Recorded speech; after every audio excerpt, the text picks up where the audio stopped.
And right now, we're going to do a little reunion, which is going to be a new segment on the show at 5:30. You guys asked for it, so we made it happen during the quarantine. That's why we can do it. It's Mike Gill. It's Todd Reunion. We're back together right now on the Sports Bash Live on 97.3 ESPN. And the first text I got wanted to know, because yesterday our top 5 was the concerts that we've been to.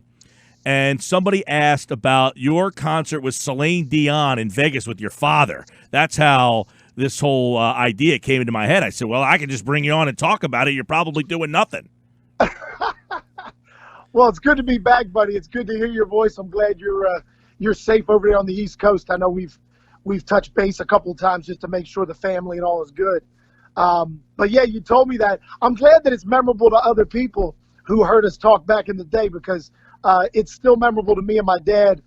Dad's doing good. He's over in Florida, but we haven't done that Vegas trip in a few years now.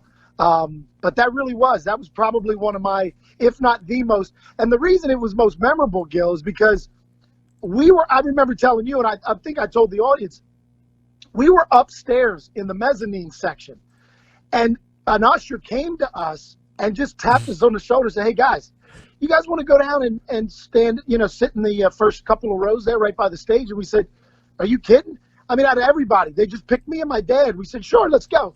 Next thing you know, we're down there, third row from the stage. And I still, to this day, Gil, say that Celine Dion did make eye contact with me.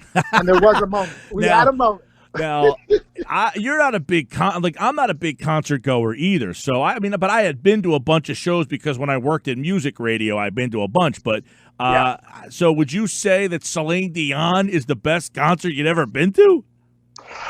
It's close. I'll be honest. You and me both. We haven't been to a lot of concerts. Most of mine have been in Vegas, believe it or not. But there was one when I was in college at the University of North Carolina in Charlotte. This is one of 9 colleges you attended. Yeah. This was right in the hub of it all. What was that, 1997, I think it was? It was a good year. And I went to a concert. I think it might have been my first concert, actually. And Fiona Apple opened. Wow. And the Counting Crows were the main headline. And, of course, I was a big Counting Crows fan. Right, you enjoy those Crows? Yeah, they're my number one. I mean, they back in the day, I that's all I listened to. So that might have been number one on my list. But Celine Dion was an unbelievable show. I'd recommend that to anybody, whether you go with your dad or your girlfriend or your wife or your husband. Right. I mean, I recommend, I went to Mariah, Carey, and Christina Aguilera last year, but I went with my girl. So, I mean, I took her as one was her birthday present and the other one, she really wanted to go. I mean, that's acceptable. You went with your father. Well, let me ask you this, though. How was that concert? Because both of those singers, I believe, are kind of past their prime. Would you say that? Well, I mean, in the looks department, right, they're not in their primes in that spot. I mean, certainly not Christina Aguilera. I mean, she is certainly not where she was. I mean, keep in mind, Christina Aguilera, when we were in West Virginia, I mean, she was at the peak. That's when she was a megastar. Now, I mean, she's got to be in her late 30s, I guess, right? Well, if we're in our early 40s, so she's got to be close to us, right? Right. She runs it somewhere around 40. I mean, and she's put on a few. There's no question about it. But when she was back in the day, she still belts out a tune, man. And Mariah Carey still looks pretty good. I mean, she still looks pretty good. And I was going to say, the pipes on both of them are still pretty strong. Well, right, neither one of them have lost any speed on the fastball with their pipes. I mean, but again, I knew their songs, so it was I knew, you said, of course I know the Celine Dion songs, but I'm not saying, hey, Dad. I went to my dad's, we went to Jackson Browne together. All right, that's this guy from the 60s that we can kind of just go back and forth on. I mean, so that's acceptable, but you're going to Celine Dion with Dad. No, it was, and I'll tell you, this is the real story behind it was, we both actually wanted to go see Barry Manilow. Oh, come on. That was the initial one. And we were looking on the schedule, and of all the times when me and Dad were going to be in Vegas, Barry wasn't playing that weekend, right? It was he played all around us. But, I mean, Barry Manilow was the guy. My dad loved his songs, and I listened to him because I was in the car with Dad. songs. I mean, You talk about a guy who never lost it. I mean, his voice to this day could probably still sing exactly the same. So yesterday, I was going down our YouTube rabbit hole the other night, and up comes the '93 Chicago Bulls, intro. The guy Ray Clay is the PA guy, which I played yesterday on the show and said, look, this is the standard of how basketball introductions need to be done, which, of course, I went down the rabbit hole of the time when you wanted to go try out to be the PA guy. I didn't really have any interest in this, but I said, I'll go with you. And then it ends up being an all-day affair to which I make it to, like, the final round, and you got to sit out in the concourse and wait for me. I mean, I genuinely believe that you had that gig. I thought that was one of the stories where you don't want to – it's one of those things, right, where your friend drags you somewhere, and you go, all right, I'll go, and I'll try out, and I'll do it. And next thing you know, you get it. And I'll tell you, I thought, Gill, to the last minute. I was in that car, and it got later and later. And I said, I think this guy's got the gig. I got to be honest with you. When it got down to, like, the final, and because of, like, I had forged some relationship at the time with Adam Aaron, who was, like, the Sixers, like, he was part of the ownership group at that time. And right.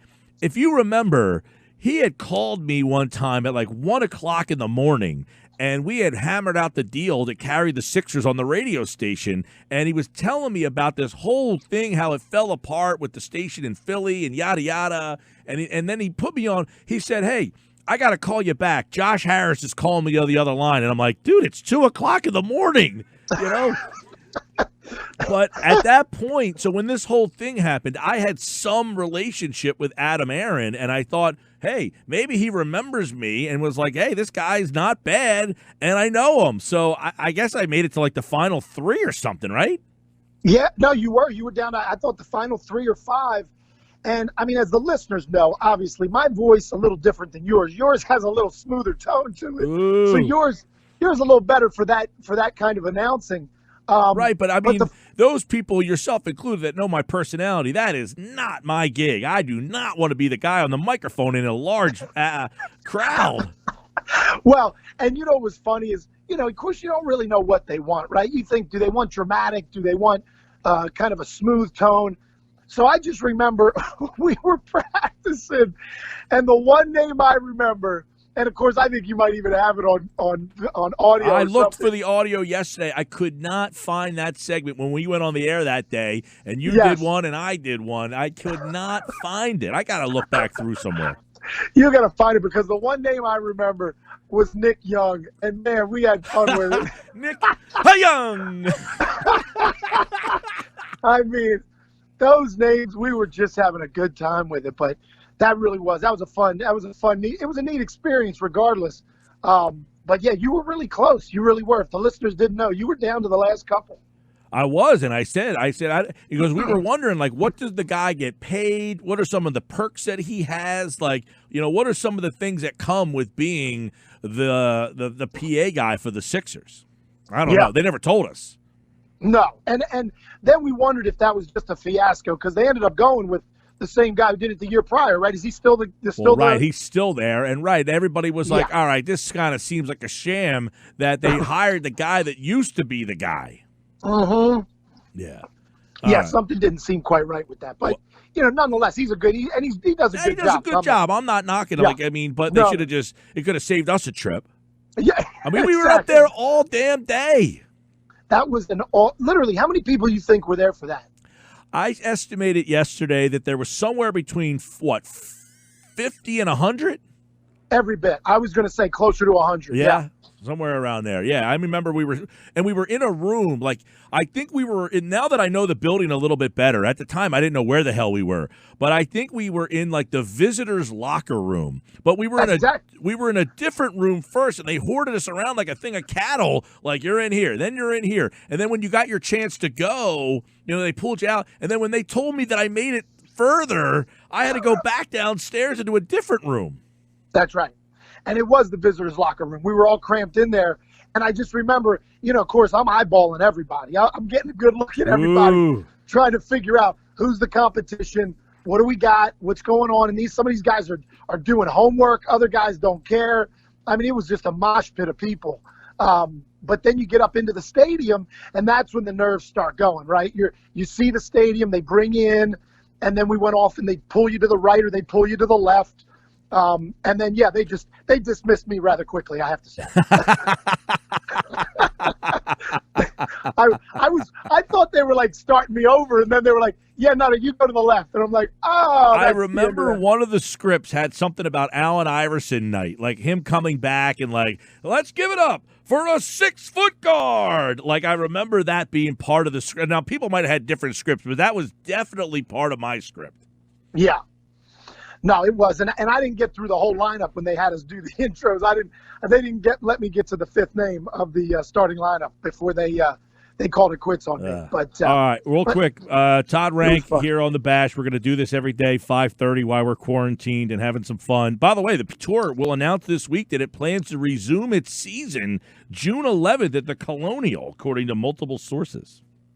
Wow, and I just told you off air before we came on that, there's just been talk from the LA governors and the New York governors that they're talking that they don't see sporting events occurring until 2021. Any sporting events. Huh? I can't believe it. Concerts as well. But when you think about baseball, when you think about basketball trying to come back, when you think about football starting in the fall, college football, professional, this is a different time in our lives for sure. And you and me have talked about it. It really is a surreal moment. Did you watch the horse? Did you watch the horse the other night? No, the horse game that ESPN, they had the guys playing horse in their driveway. It was Chauncey Billups against Trey Young, and it was terrible. I was just going to say, you know what? I saw a highlight on another show of it, and when they watched it, they said, well, it's the NBA being inventive, but they said the actual horse was awful. Yeah, I think I had more creative shots. And then ESPN is interested in airing Korean baseball games because the Korean Baseball League is back. Did you see? Like, there's one baseball league, I think in Taiwan, that is playing baseball, and they put mannequins in the stands to make it look like they had people in the bleachers. That's great. And then they piped in the crowd noise. I mean, come on. Jeez. Well, and the next question, Gill, would be, Are we going to do sports this year with no fans? And I mean, if they do, if you end up winning the NBA championship or something and there's nobody there, I mean, at the end of the day, that's not going to be recognized. That's always going to be, you won that championship in that year that was the pandemic.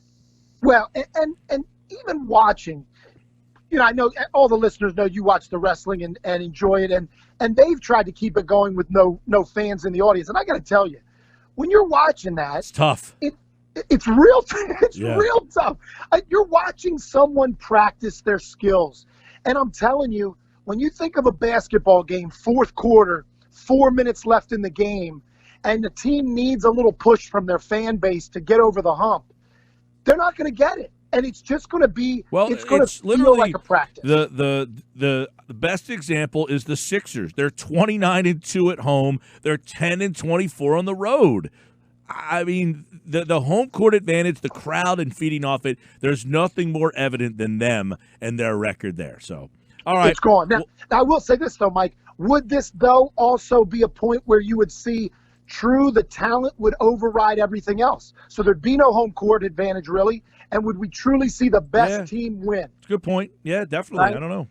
All right, we'll do it again tomorrow. It's Mike and Todd here. Remember, we used to do the Ask Mike and Todd. We might enter that into the equation as we're having these random conversations. Listeners can just use Ask Mike and Todd on the text board, 609-403-0973. All right, this was fun. 5:30 each day here on the Sports Bash. Mike and Todd are back. All right, man, take care.